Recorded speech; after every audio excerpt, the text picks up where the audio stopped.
გვანც არ მოგფლაყვა გოგო. მე ნელ-ნელა მივდივარ.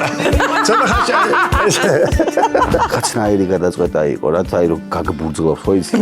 აი ეგრევე რომ რაღაცა ზარმადარეკა. ამას მოყვა საკმაოდ ცხარე ცრემლი. ხო და მე შინეში ნახე როგორ გვიტევენ, ნახე. დისტანცია დაიცავი წამყვანებთან და მოყევი კასტინგის ამბები. კასტინგი როგორც მახსოვს გავიარე უფრო ჭამა და სექსის დროს. ჭამაშიც და სექსშიც როგორც ჩანს. აი მთხოვს ეხლა რომ იგიბო. კაი ჩვენ არ შეგვაგინო. შემოდი ბიჭო, ხერხევალი ხარ დარჩენილი. გააჩერა რეჟისორმა გადაღება. იცინეთ და მე გავაგრძელოთ. ისე რომელი იყო შენი აზრით ხურცილავას ტიპაჟი, ლიკუნა თუ კატო? ნუ ლიკუნა უფრო. უფრო ლიკუნა. დიახაც. მაგარი კითხვები დასეს. მე ვარ ეს შეჩნევ გაფიცრებული და რა თქმა უნდა კონიაკს უპაკუნებ და უცებ ვაუ ხახმა რომ დაიყვირა. თქვენი ამადეუს ხორცილა. აი შვილო ეს არის დედა შენი. სელფი სტუმრები არიან გიორგი ლიფონავა და ირაკლის აღინაცი. სერიალის სახელწოდება იყო როგორ მოხდა მსახიობების შერჩევა? ქეთის ქონდა ძალიან მაგარი პასუხი.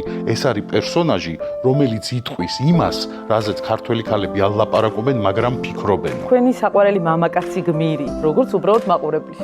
რომელია? ეგ არქიტექტორი კაცი ნახე, აი ესე. რომ გეგონება მარტო ძველ ბიჭებს უდრიდათ რა.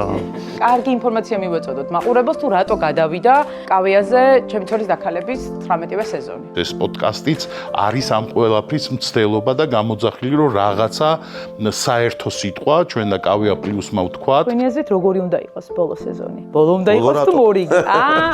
რო გაგრძელდეს სერიალი თუ ითამაშებ? მარა გოგო, მარა. დაიწყო და დედას არ მოუყვა.